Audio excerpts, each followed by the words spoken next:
Hi everybody, it's Hannah from Salary Transparency and welcome to the break room. I don't need this. Follow me.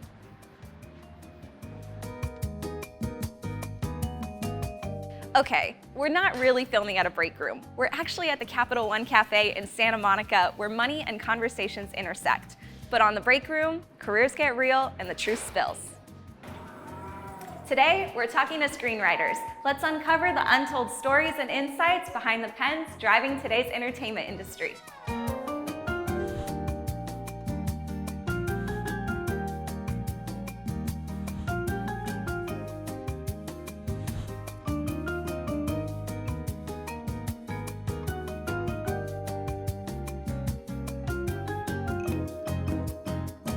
How do you become a screenwriter with no experience? You write a script. That's the first step. You have to write a script, and then you have to rewrite it a bunch of times because it's going to be bad the first time you write it. Hi, my name is Kira. I am 28 years old, and I'm a writer in Los Angeles. And you got to get other people to read it and tell you why it's bad so that you can make it better. Use your network. So the networking is very important, and I think sounds like a dirty word, and it seems like, oh, like find the most important person in the room and figure out how you can use them. But it really isn't that. It's just, honestly, for me, just making friends who also do or want to do what you want to do. And so if you are making friends with other people who are in the film industry, they will hopefully want to help you and pass your script along to people who can help you reach your goals. But a lot of people work up from the assistant track, whether it's like being a PA or being a writer's assistant or something like that, so they can get the experience and meet the people and then eventually give them their script. So I started as an actor and then just kind of felt like, okay, I feel very much like I have little agency as an actor. So I started looking into screenwriting classes and all of that toward the end of college, and then got into the indie filmmaking scene while I was in Chicago and just continued from there until I made my way to Hollywood. Yeah, I mean, there's two different ways to look at it. There's like, you could become a screenwriter by writing, and that takes nothing other than putting in the work. But if the question is like, how do you become a professional screenwriter that makes a living and pays your bills and all that, I mean, that's just years and years of hard work and determination and loving what you do. Hi, I'm Alex. I'm 34. I live in Los Angeles, and I'm a screenwriter. So if there's like anything I've learned, it's that if that's not there and that passion and love for it isn't there, then there's too much instability and too much being poor. The idea of like becoming a screenwriter when you don't have experience, the way you would get that experience is just by watching movies and TV and reading books and taking classes, consuming other art, figuring out what you have to say, and then kind of just the discipline, the self-discipline of like writing when you don't want to and being creative on a daily basis to get the kind of, muscle memory of it. I've been a writer for 12 years. I have a bachelor's degree in film production, and I often work on adaptations of novels, articles, and short stories. I think what I'm learning is that there's no one way to do this. There's no path like other professions, I guess. Hi, my name is Bridget. I'm 28. I live in LA and I'm a writer. And a lot of it is like believing in yourself. That sounds corny, but just like being able to write something that you are proud of that you can pass along to other people is really hard, at least for me. I studied comedy writing at NYU. And then when I graduated, I started doing some freelance writing, and then I worked as a writer's assistant on a show for 2 seasons, and now I'm still freelancing and working on my own writing. On my end, I've also just tried to explore other crafts that are related. So like, I've done some commercial work, I've done a lot of like comedy stuff, I was in a sketch comedy group, and just kind of like meeting people in the most organic way possible, and hoping that as creative people, you'll just want to work together. How's your work-life balance? How many hours per week do you work?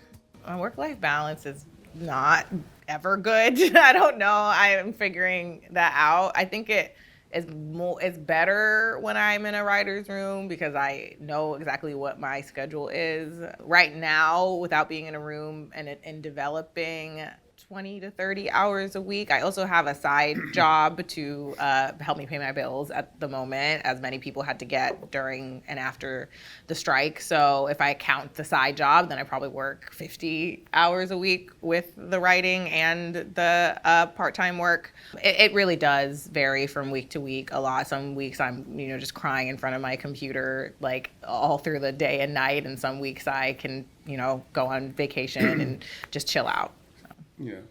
I don't know. I mean, I feel like if somebody was like calculating the amount of hours I spend writing per week, I would not want to see those numbers. But I think it is a job that requires so much oversight on every project you have going that I really am never not working, which is sort of not particularly balanced. But I think the balance comes from like trying to shut off at night, for me at least. Even though sometimes it feels nice to write a little bit at night when I have the energy. But for the most part, like try to treat it like a 9 to 5. Yeah, I think my biggest struggle, obviously as writers, I think structure is really tough. Self-imposed structure especially. That's why it's like so much easier in the rooms. But I try and get up and write just like 3 pages in a journal every day. They're not good and they're not necessarily about a script or anything, but just like to get it going. Yeah. But yeah, there are some days where it feels like you're just muscling through a script, and there are other days where it feels like, oh my gosh, I just wrote 5 scenes I'll probably hate tomorrow, but today it felt really good, Yeah. So I think it's really, for me, there are some weeks I have a good balance, and other weeks I'm like hyper-focused on getting this done, or I'm just like really in the groove of it. And then some weeks where I'm like, I can't even look at anything and just want to get away. Right. What do you wish you knew then that you know now about your job? I think I wish I knew how unstable it is. Like I said, I didn't come in through the assistant track. I got thrown into a writer's room very unexpectedly. And I am very lucky in that I got staffed on my second show literally 2 weeks after my first show ended. And that's not normal. They always say getting your second writer's room can sometimes be harder than getting your first. And then I thought I was set. I was like, everybody's checking for me. Like, I stayed booked and busy, and then unemployed for a whole year. And it was like right after I moved to LA, because I was like, I need to move to LA because all the jobs are coming. Moved to LA, had one staffing interview with a woman who ended up being incredibly racist and refused to give me the job because she hates Black people. So that was fun. And then I didn't work for a year. And then as soon as I got a job, we went on strike.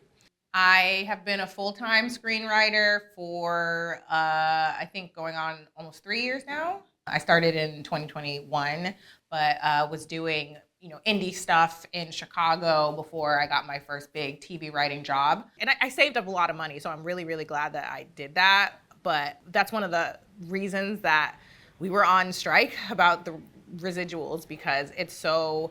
You have just no idea how long of a gap there's going to be between your jobs. And so I did the salary transparent street video during the strike, and there were a lot of people in the comments that were like, what, you made $200,000 in a year and you're complaining? And I'm like, well, first of all, I had to pay a lot of taxes and a lot of commission off of that.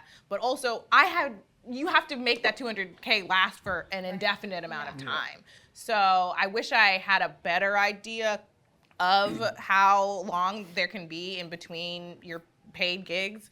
And I had a little bit more, financial literacy in that so that I could make that stretch better.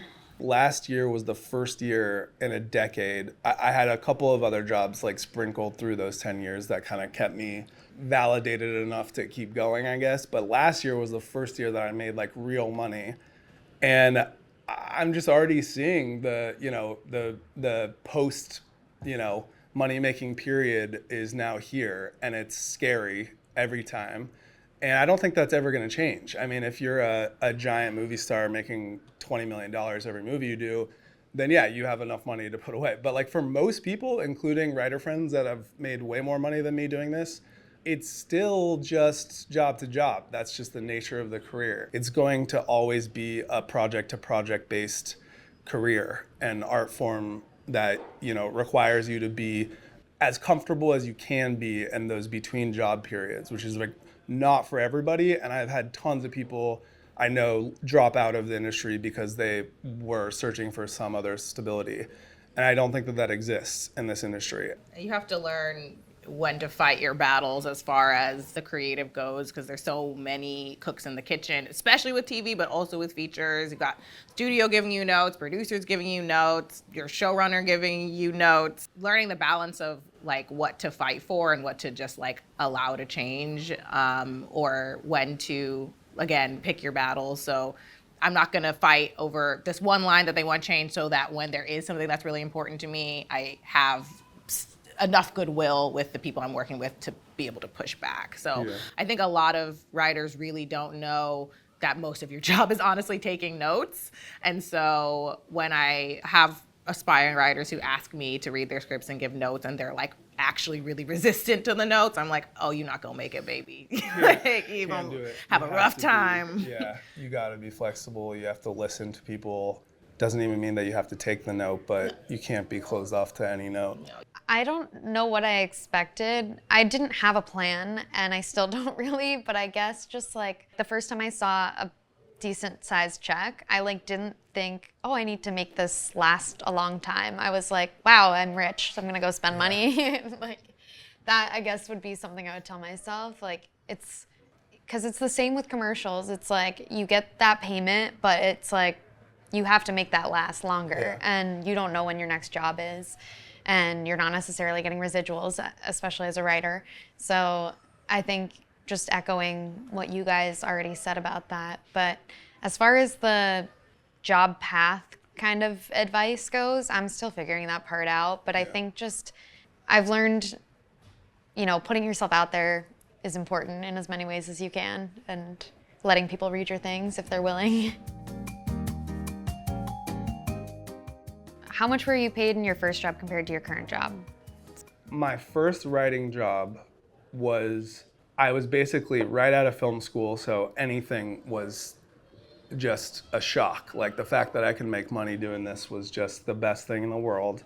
I think I got paid $11,000, which was a WGA minimum polish, but it wasn't for the work of just the polish. It was for a page one rewrite that took over a year and included 1 million rounds of notes. Now I would not have that because I have a good lawyer and so forth.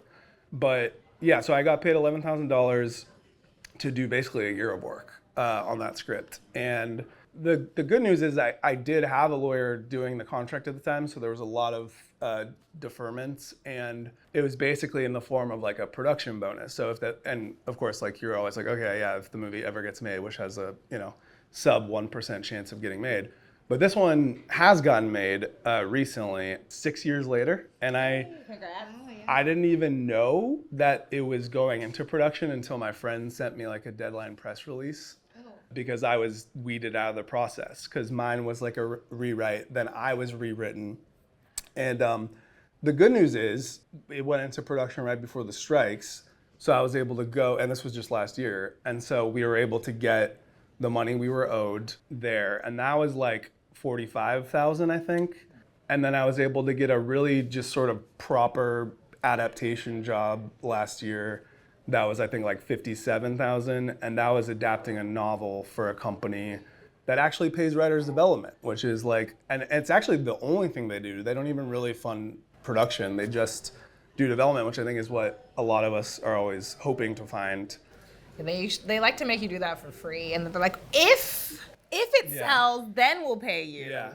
But do all the work for free first. It's horrible. To define development, it's basically the ideation and like writing. Sometimes it's writing the script, but other times it's just like coming up with what the concept is and kind of who the characters are, maybe the outline, the pitch deck. So it's just the developing of an idea before the idea is fully produced. It's very vague, honestly, but yeah. The company has like IP rights to like some novel or article or comic book, and they talk to you about how you could adapt it. Usually this is all you not getting paid while they're on a salary at their company, which is what's so frustrating.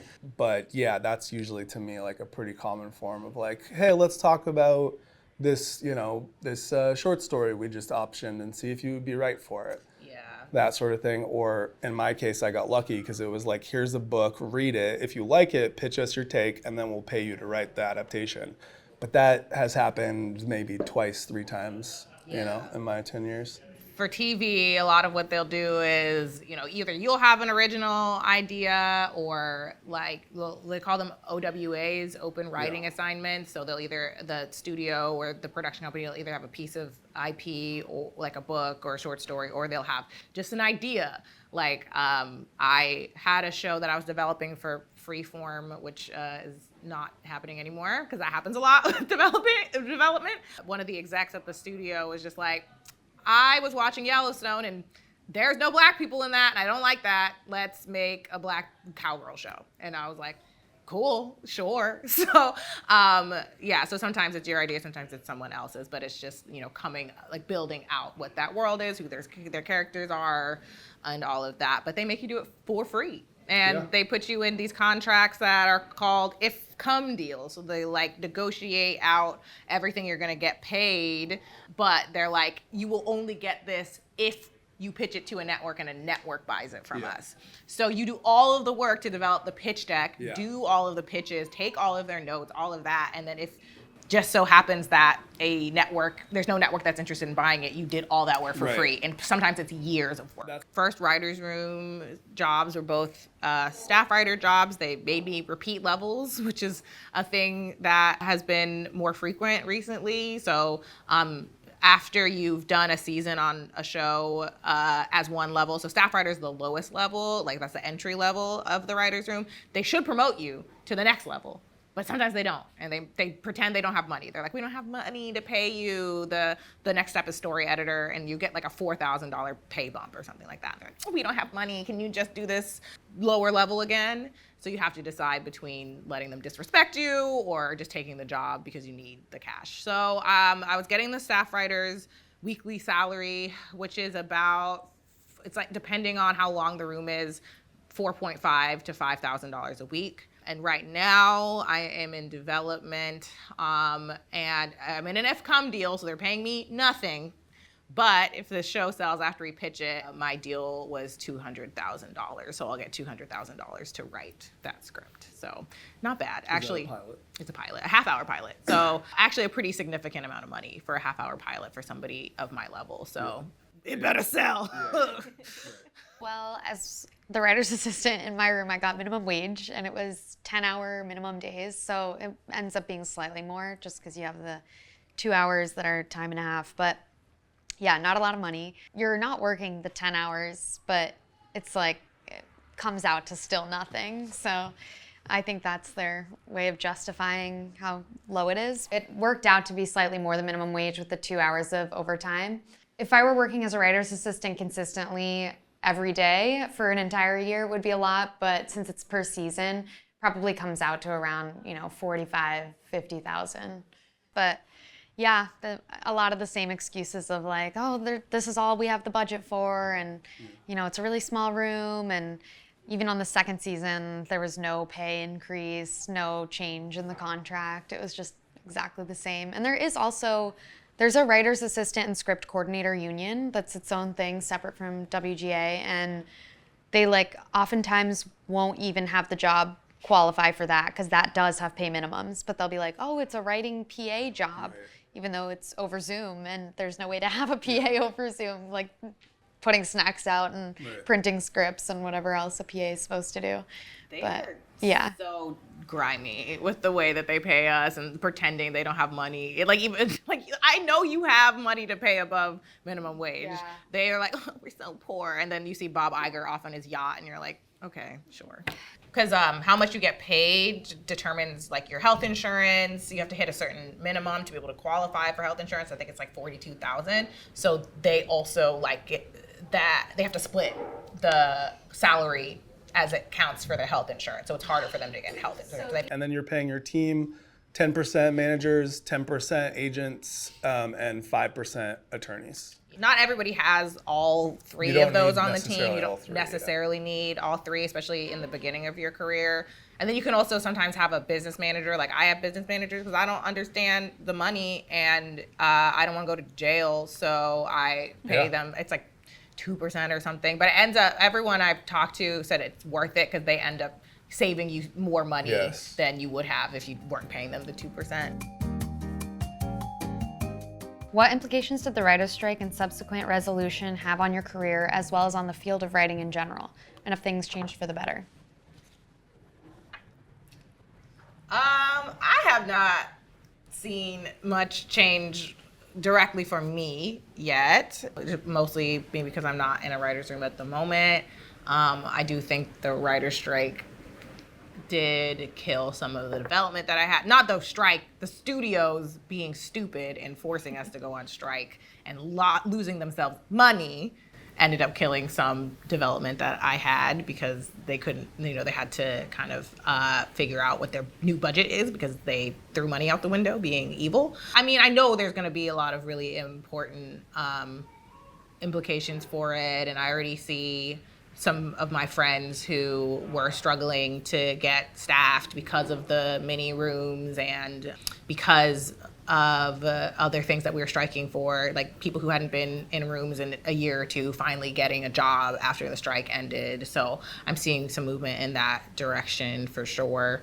I think the residuals are gonna be great since we've made some gains in that arena with streaming, and since most things are on streaming now. But I do worry that that's part of the reason that the studios are just like throwing things off of the streaming platforms because they don't want to pay those residuals. So that's scary. That it kind of almost feels like book burning. You're just like completely destroying a whole piece of art that many hundreds of people put a lot of effort into, never to be seen again. There's no physical media anymore, no DVDs, so it's just like once it's gone, unless you can find someone who pirated it for you. I am still waiting to be impacted by the great things that the Guild won for us, but I'm seeing it happen for other people, so that's wonderful. I think I'm happy for my TV writing friends. It seems like that's where the most sort of progress happened, and still probably, I'm sure, not as much as they would like, but that's nice. For me personally, I see almost no difference. I'm in the process of getting squeezed by a production company who flew me to San Antonio to do research on, to then pay me to write a pilot. And after the winter holiday, they decided, why don't we just pitch this instead? And we won't pay you. Well, let's just pitch this.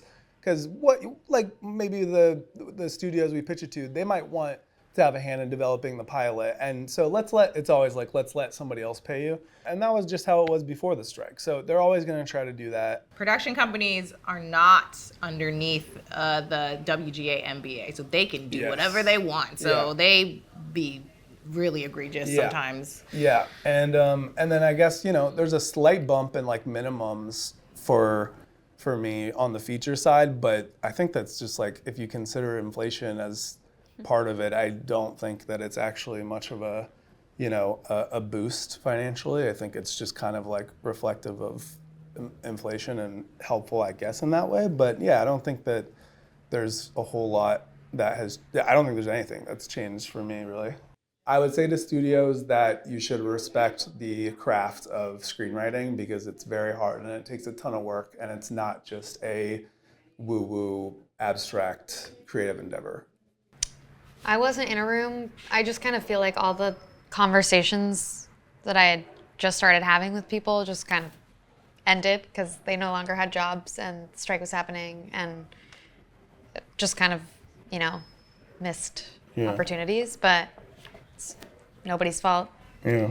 I do think, I hope that some of the things that they were able to negotiate for the TV writers will help expand the rooms so that there is more space to promote a writer's assistant the next season, or give the writer's assistant an episode, because the short episode orders made it harder for that to happen. So I do see there being some trickle down to the writer's assistants, even though they are not technically under the WGA. So Yeah, I think The most impact I had was just with applying to the labs and fellowships, because I said I was going to do it this year, and then of course all that happened. But there's next year, and there's more opportunities. What are the biggest misconceptions about your work?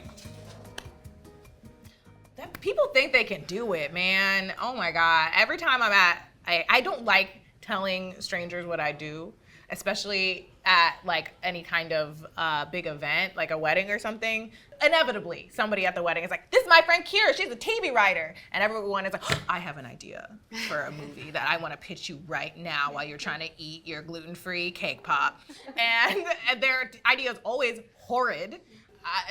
Statistically, you are more likely to be drafted into Major League Baseball than join the WGA. Like, that's how hard it is to become a working screenwriter, and half of the members of the guild aren't working in a given year. So when people talk to me like they think they can just throw some words on paper and have it directed by Martin Scorsese in the next year, I'm just like, okay, baby, dream big. But it's really, I think the biggest misconception is how hard it is to break in. I think I heard a statistic that it takes an average of 7 years to get your first big screenwriting job. So it is just a slog. It's a marathon, not a sprint. You're constantly developing your craft. You're constantly learning. And if you think it's a get-rich-quick scheme, you gonna learn today. It's not. There's a huge long-term existential kind of wear and tear emotionally. If you are really in it and you're really committed, I would assume that a lot of people who don't know that much about the entertainment industry think of it as sort of like this really abstract, like you're a creative person, but like, yeah, you're just doing like this little like silly, kind of, you're just like writing stories. That can't be, taken as seriously as like a real job. And I just would stress to those people that like the amount of like perseverance and self-belief it takes to make actual money doing this is beyond anything that you could comprehend at maybe maybe some like 9-to-5 jobs that have security and stability. And it's understandable, so understandable, that a lot of people I know have dropped out of this creative pursuit to take those jobs because security and stability is nice. We had the star of the show in the room with us, and it wasn't glamorous. Didn't feel like everyone was like excited or whatever about that. I mean, it was her show about her life, so it was important input. Obviously the writers, don't get invited to as much stuff, and it's not glamorous, I don't think, but I'm sure it can be once you're high up, or if you're like a if you're like a name writer, like a Shonda Rhimes, or if you're somebody who is a multi-hyphenate, like a Quinta Brunson, then that's when you're getting invited to the glamorous things. But when you're a little staff writer, no, they don't even give you an on-screen credit sometimes. So no glamour. I have this mentor that made a lot of small films and then got a huge studio movie that he wrote and directed. And people have asked him, like, what was that like, going from like a $3 million movie to a $150 million studio movie that you were the head of? And his response was that the thing that like really shook him was that at the end of the day, it's still the same thing. It's just a bunch of people sitting in a room trying to figure out problems and solve problems. Like, that's basically all it is at any level. And I feel like that's probably pretty true for TV as well. I think what surprised me most from the conversation was just all the things you have to look out for legally. It seems like the production companies, kind of try and take advantage of you a little bit and get the best deal they can. And as a baby writer and someone who's new to this, I haven't been exposed to that side of the industry yet. So just keeping an eye out and hiring lawyers and having all those precautions in place.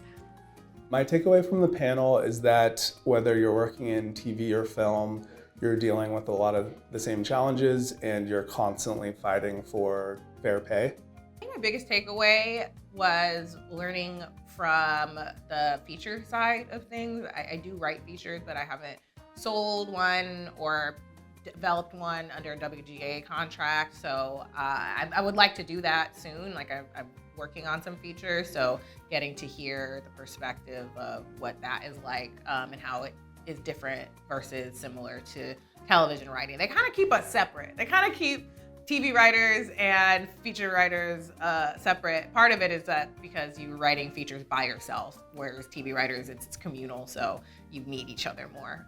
So it was nice hanging out with a feature writer and hearing his experience.